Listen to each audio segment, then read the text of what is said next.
It's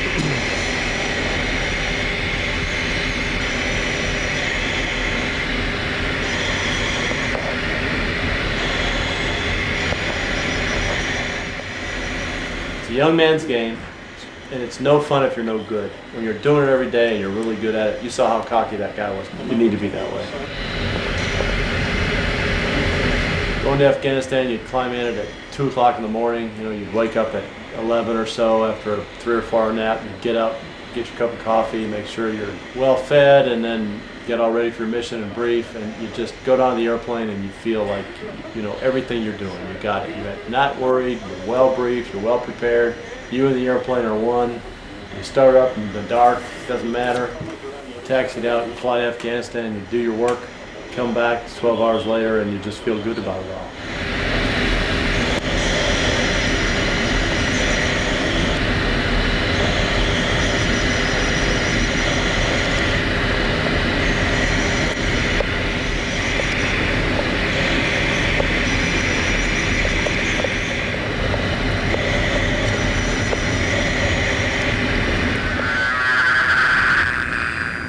That growling is the short-range air-to-air missile. That's old school. We used to do that. We realized it's dumb because if you fly with that air-to-air missile called up and you hit the pickle button, guess what happens? This is at Nellis. He's targeted by a ground sensor. Dark Star, all players hold present position until further words. Answer, Joker. Copy, Joker. Joker means it's a warning that you're gonna run out of gas soon. Okay, we'll use vector fitter flight now.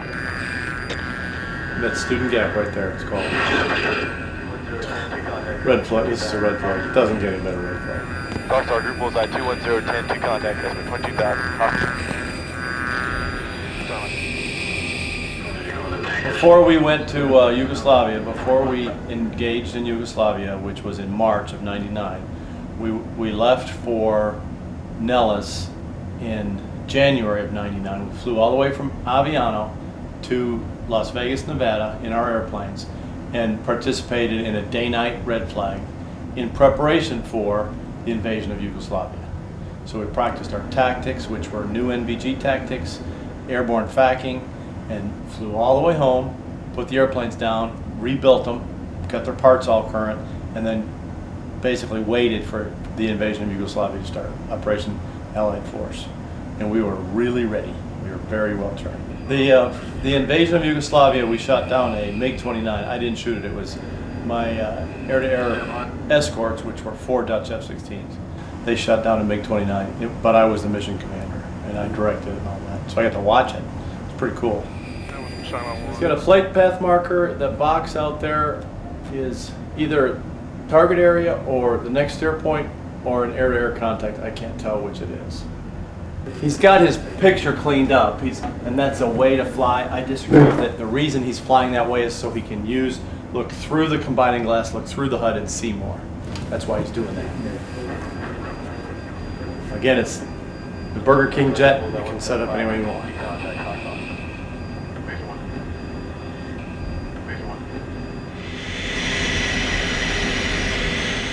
Again, you got the formation. You got the flight leader. You got the flight leader is leading. Everybody else is flying off him or her.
part of this training is perfect parameters.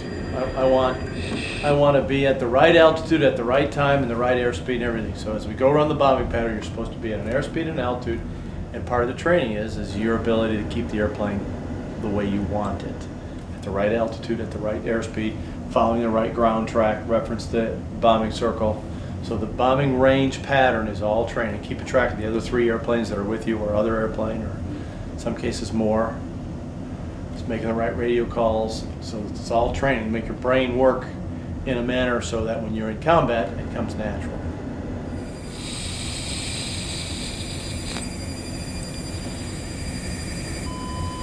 And oftentimes when you go to the range, you bet a nickel or a quarter per bomb or something. And then you say the parameters have to be within this, you have to have a good safe escape maneuver, and everything has to be legal, and then that bomb counts. So the competition makes you work harder and harder. And it's not something you're good at naturally. It takes a long time to get really good at the range. We call it bombing for quarters.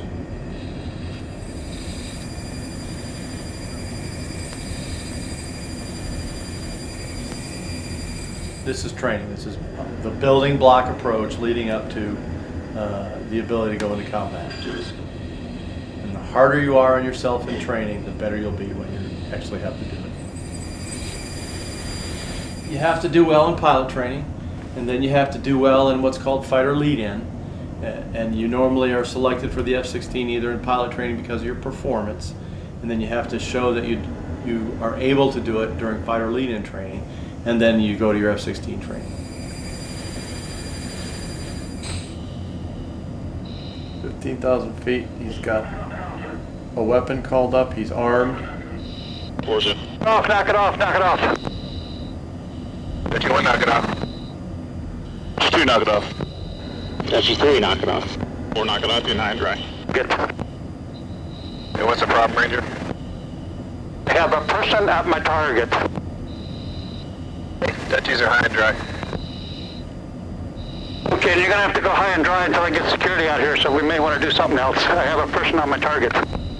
Okay, can you check and see if there's another range available? Training doesn't always go well.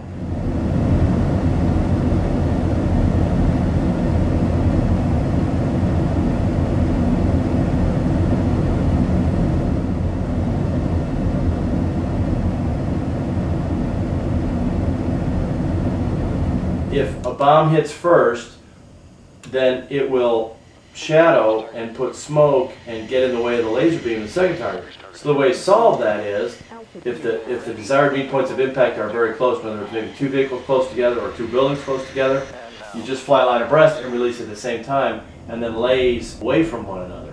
Well, you can do that with 4 airplanes as well. So you have 1 and 3 are line abreast, and 2 and 4 on the outside side of the formation. And the same thing is, you can choose 4 desired meet points of impact that are really close. All 4 of you can release at the same time. The 2 airplanes on the left go to the left, the 2 airplanes on the right go to the right. Then they roll out, they deconflict from one another, they lays the targets. Meanwhile, the bombs all strike simultaneously, and you hit 4 targets at the same time.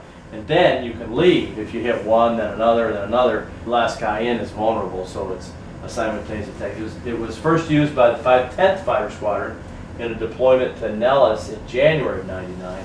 And then it was deployed very effectively in Operation Allied Force against Yugoslavia. We called it the NVG 4-ship line abreast simultaneous attack. The squadron invented it. That might be what they're doing here. Ready. Tackle. Oh, that was it. Simultaneously. Missile shot. They were Mavericks.